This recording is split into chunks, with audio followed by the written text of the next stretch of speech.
Capilla de la Virgen de la Merced. En esta capilla, la imagen principal es la Virgen de la Merced, obra del escultor valenciano José Ponsoda.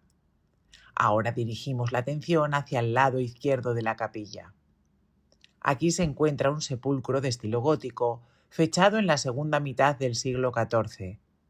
Pertenece a Bernat Guillem d'Entença, figura clave en la conquista de este territorio y familiar cercano del rey Jaume I.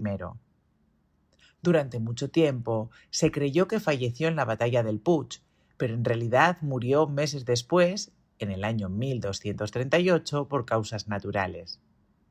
Su deseo era ser enterrado en su lugar de origen, pero finalmente fue sepultado aquí, en este monasterio. Si observáis el sepulcro, veréis en su parte frontal una serie de arcos góticos. En su interior aparecen figuras cubiertas con capuchas, representando el luto. En la parte posterior, un friso muestra una escena funeraria. En ella aparece una procesión encabezada por una figura religiosa, acompañada por otras personas que portan elementos litúrgicos como una cruz, un libro o un incensario. La figura principal aparece recostada, vestida como militar. A sus pies se encuentra un león, símbolo de nobleza y lealtad.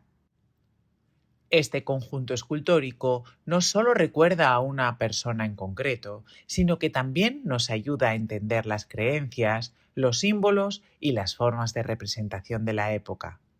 Continuamos ahora hacia la siguiente parte de la visita. Financiado por la Unión Europea Next Generation, Gobierno de España, Ministerio de Industria y Turismo, Plan de Recuperación, Transformación y Resiliencia, Generalitat Valenciana, Fondos Next Generation en la Comunidad Valenciana, Turisme Comunidad Valenciana, Ayuntamiento del Puig de Santa María.